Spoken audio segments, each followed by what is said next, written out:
있다면 바로 부모님의 사랑이라고 하죠. 특히나 부모님의 사랑은 하나님 사랑의 그림자라고 합니다.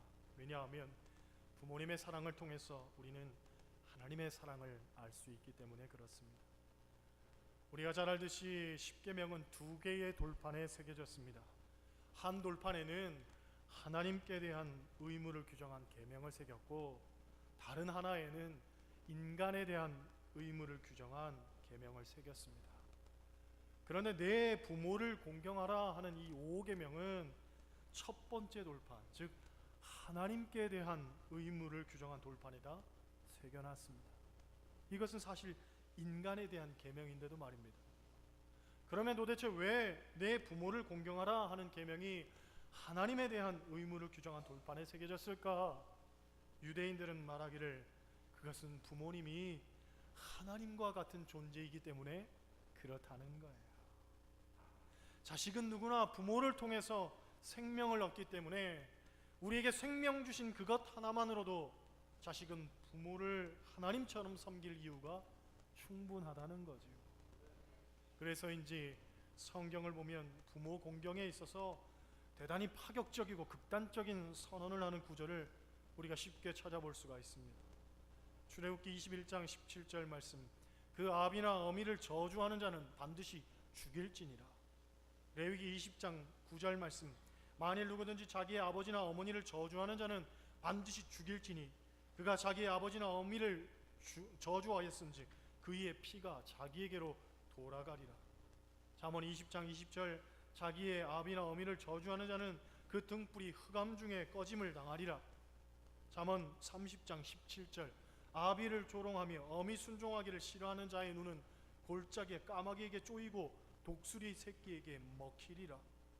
마태복음 15장 4절, 하나님이 이르셨으되 내 부모를 공경하라 하시고 또 아버지나 어머니를 비방하는 자는 반드시 죽임을 당하리라 하셨거늘.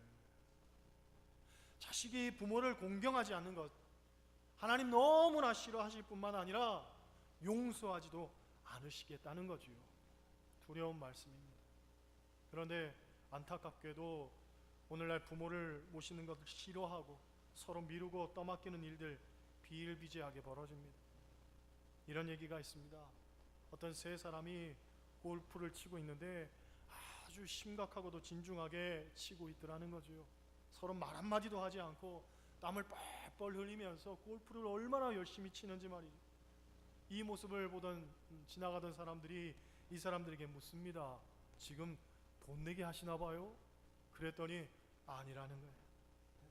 우승 트로피가 있습니까? 우승자를 가리는 경기를 합니까? 그랬더니 그것도 아니라는 거죠. 그럼 도대체 뭐 때문에 이렇게 최선을 다해서 열심히 골프를 치고 있습니까? 물었더니 사실은 우리 셋이 형제인데 골프에서 지는 사람이 부모님 모시기로 했다는 거예요. 그래서 최선을 다해서 지금 골프를 치고 있는 거죠. 얼마나 잔인하고 안타까운 얘기입니까? 그렇죠? 그런데 이것이 지금 우리 사회의 보편적인 모습이 되어가고 있다는데 문제가 있습니다. 최근 보건복지부 통계에 의하면 노인 학대의 가해자로 아들이 56.3%, 며느리가 12.6%, 딸이 9.6%, 배우자가 6.6%로 조사되어서 가족에 의한 학대가 총 90.4%. 노인들을 가족들이 그렇게 학대를 한다는 거죠. 학대 유형으로는 언어정서 학대가 44.1%로 가장 많았고 방임이 23.6%, 신체적 가해가 16.7%였다고 합니다. 굉장히 참담한 수치입니다. 물론 이 수치상으로는 표현할 수 없는 우리의 일상들은 더 많을 겁니다. 그렇죠? 어떤 어머니가 인터넷에 올린 글입니다. 15년 전에 남편하고 이혼하고 100만 원 들고 자식하고 쫓겨나와서 정말 하루도 빠지지 않고 눈물로 살면서도 그저 아들 하나 바라보고 살았다는 거죠. 그런데 자식은 부모 마음 모르더라는 거예요. 엄마는 안 먹어도 너만 보고 있으면 배부르다. 너 하나면 잘 살면 된다. 나는 괜찮다. 늘 그랬더니 진짜로 아들은 그렇게 생각하더라는 거예요. 엄마는 늘 배부르고 엄마는 늘 편안하고 엄마는 늘 괜찮다고 생각하는 거지요. 월급 타가지고 여자친구 선물은 사줘도 엄마 선물은 사준 적 없고 아파도 늘 엄마는 괜찮은 줄 알고 약 한 번 안 사온다는 거예요.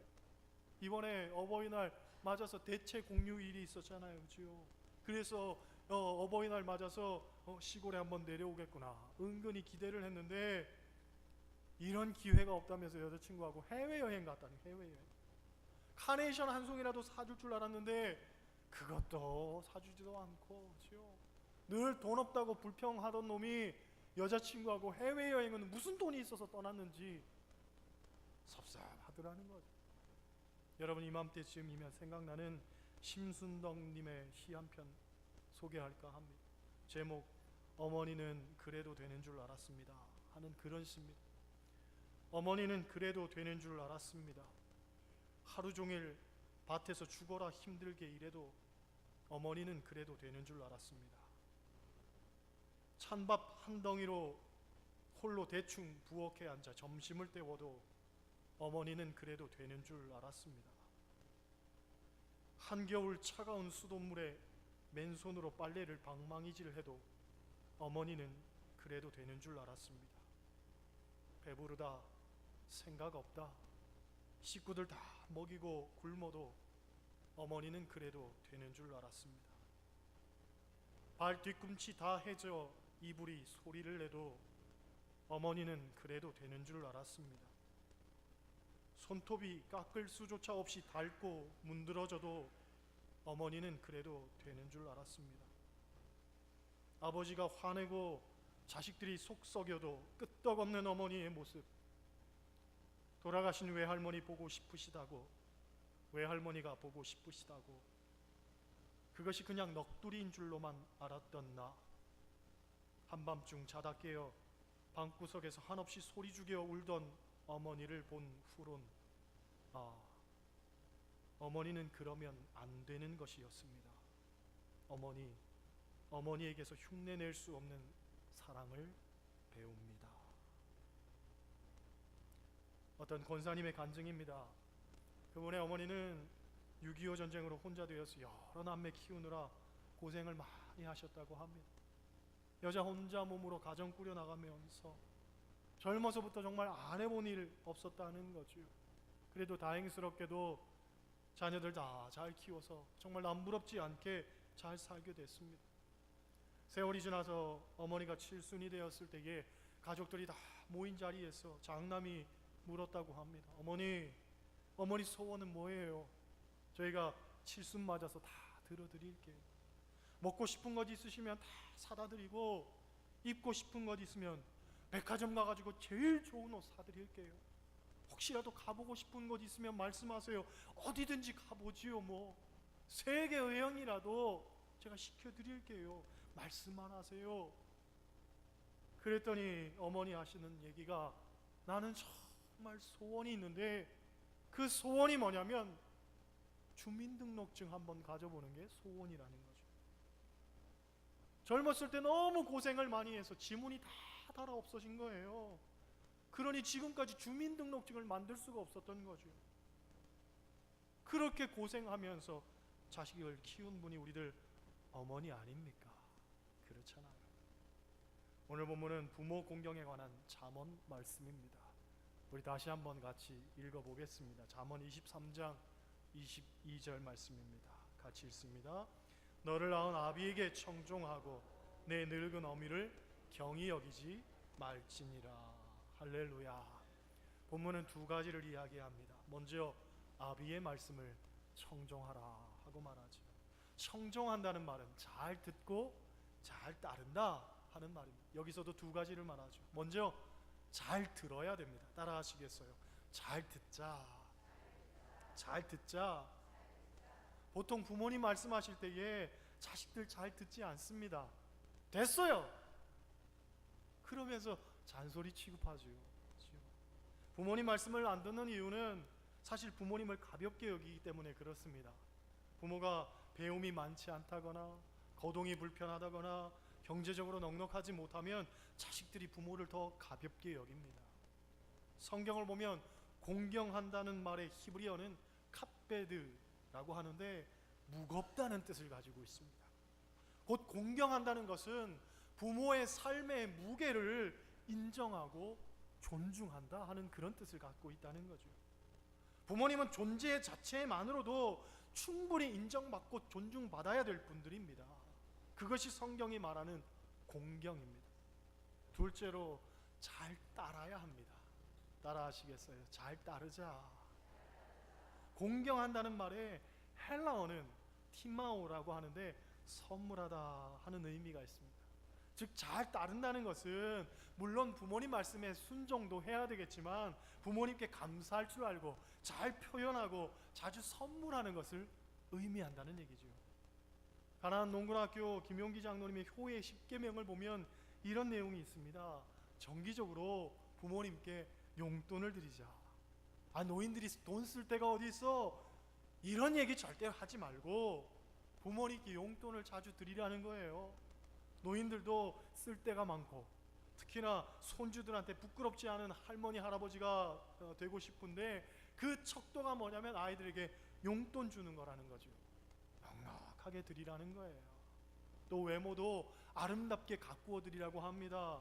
옷은 밝은 유채색 옷으로 화사하게 입혀드리고 신발도 한 켤레만 사드리지 말고 계절에 맞게 여러 켤레 좀 사드리고 머리 스타일도 1년 365일 뽀글뽀글 파마, 한 번 하면 6개월간은 파마만 하지 말고 유행하는 머리로 좀 자주 해드리고 안경도 말이죠 시력에 맞는 것으로 돋보기를 쓰더라도 예쁜 안경으로 좀 해드리고 할렐루야 아무도 아멘 안 하시지만 그렇죠? 좀 해드리세요. 인색하게 굴지 말고 짠돌이같이 살지 마시고 그렇죠?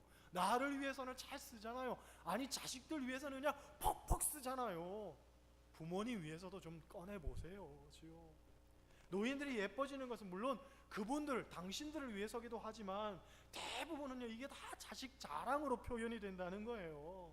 옷이 예쁘네, 응 우리 아들이 사준 거야. 신발이 편해 보여, 응 우리 딸이 사준 거야. 안경이 멋지네, 응 우리 며느리가 사준 거야.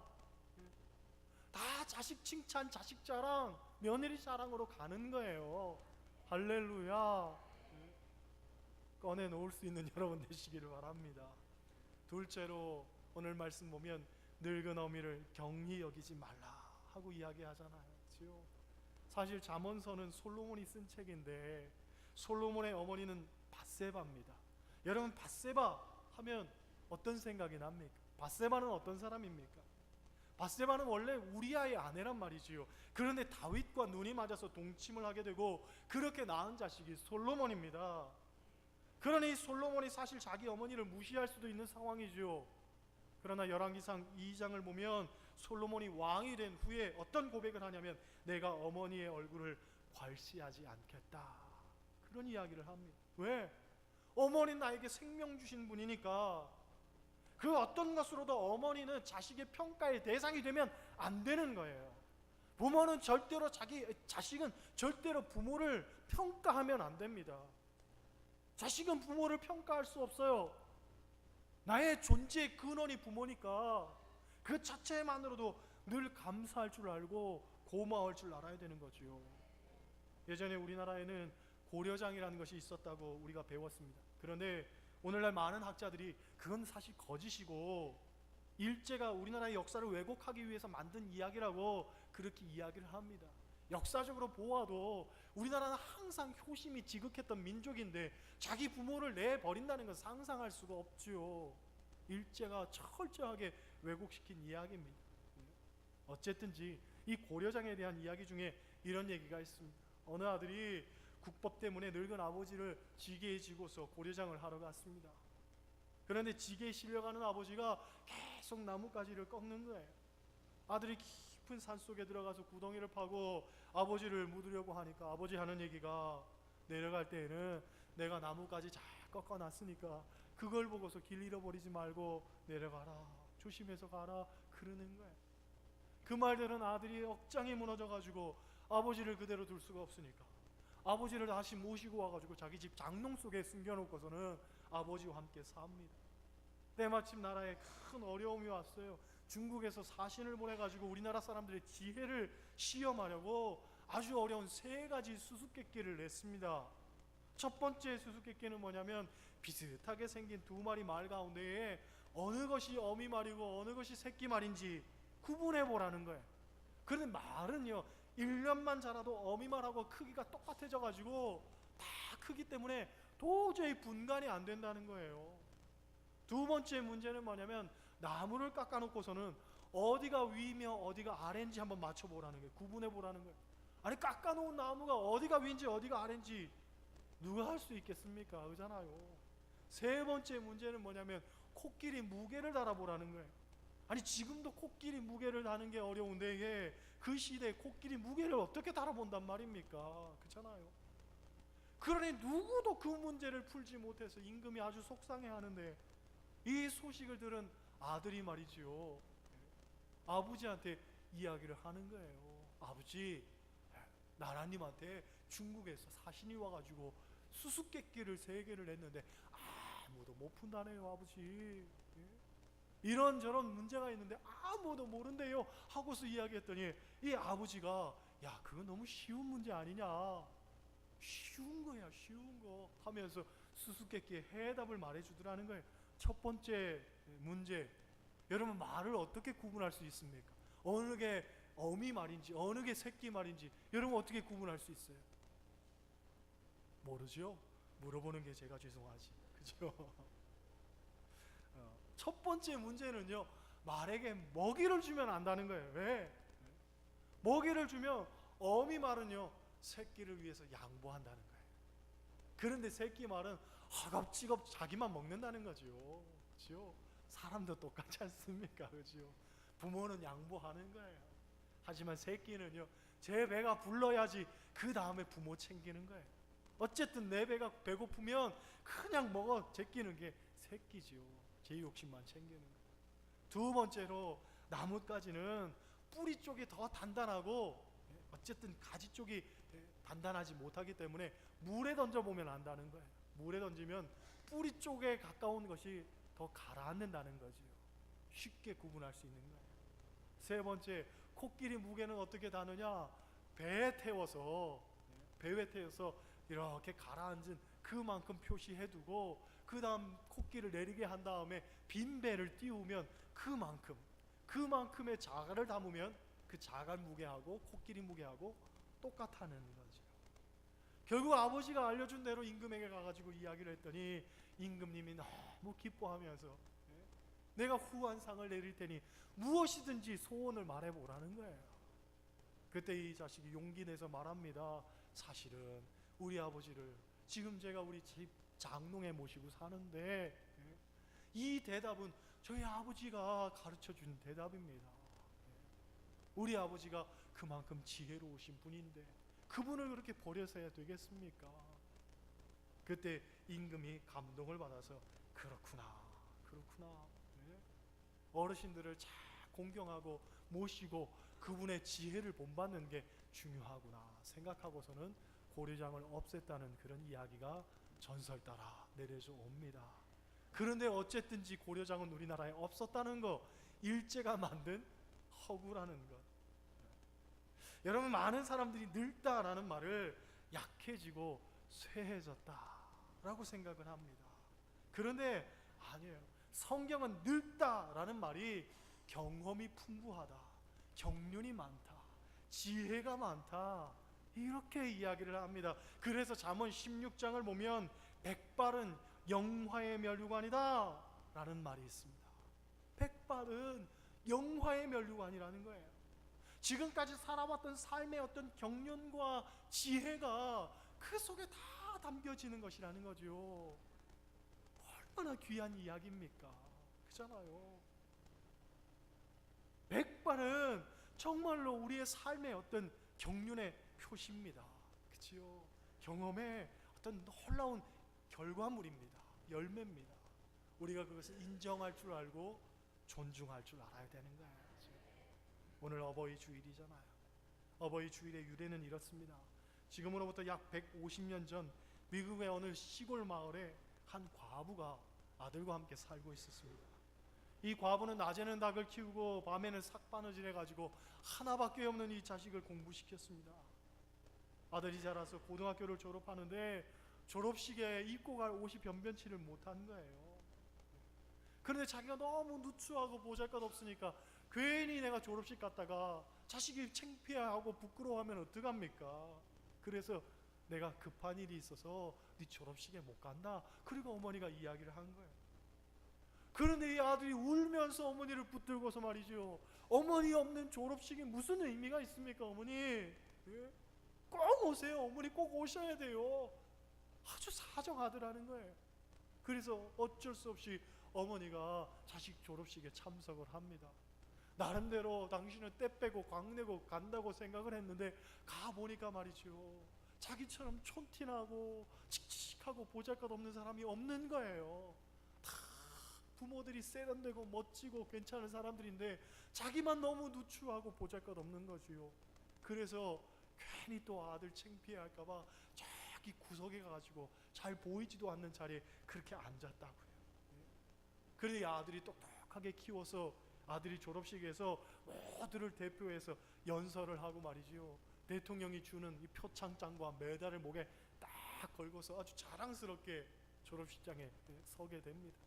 그런데 그 아들이 말이죠, 이렇게 메달을 걸고서 사람들을 한번 둘러보더니 어머니 어디 있는가 찾아보는 거예요. 그리고 저기 구석에 앉아있는 그 어머니를 보더니 막 달려 내려가가지고 자기 목에 걸려있는 이 메달을 어머니한테 걸어주는 거죠. 이 사람이 나중에 커서 미국의 28대 대통령으로 당선됩니다. 윌슨 대통령의 일화입니다. 이 대통령은 자기 어머니를 너무 사랑했다는 거예요. 그래서 대통령으로 재임할 때에 1914년에 국회의원들의 마음을 움직여가서 5월 둘째 주일을 어머니 날로 지정을 하게 됩니다. 그것에 영향을 받아서 우리나라도 1956년부터 어머니 날로 지켜오다가 1973년부터는 어버이날로 개정을 했고요. 교계에서, 우리 교회 기독교에서는 1960년부터 5월 둘째 주일에 어버이 주일로 지키고 있습니다. 오늘도 어버이 주일로 지키면서 우리 어르신들에게 감사한 마음 담아서 들어오실 때에 꽃을 하나씩 달아드렸죠. 그 꽃은 사실 보잘것없지만 그러나 그 속에 깃든 우리의 마음과 또 정성과 사랑들 담뿍 담겨 있으니까 우리 어르신들 그 꽃을 달고서 정말 장수하시고 오래오래 사시고 늘 교회를 위해서 기도 많이 해주시기를 바랍니다. 할렐루야. 그 어르신들의 공로가 있었고 저분들의 기도가 있었고 저분들의 말할 수 없는 헌신이 있었기 때문에 오늘날 우리 교회가 여기까지 온 거예요. 그렇잖아요. 그분들의 헌신과 희생이 없었다면 여기까지 올 수가 없었던 거죠. 우리가 늘 그것을 인정할 줄 알고 또 고백할 줄 알아야 됩니다. 그래서 우리 어르신들을 섭섭하지 않게 해드려야 되고 더 사랑할 줄 알고 더 존중할 줄 알아야 됩니다. 오늘 어버이 주일 교회에 있는 어른들뿐만 아니라 여러분 가정에 있는 어르신들 그 사랑들을 다시 한번 생각해보고 그들의 삶의 경륜에 대해서 우리가 인정할 줄 알고 더욱더 소망을 갖고 사랑하는 여러분 되시기를 주님의 이름으로 간절히 부탁을 드립니다. 기도하시겠어요?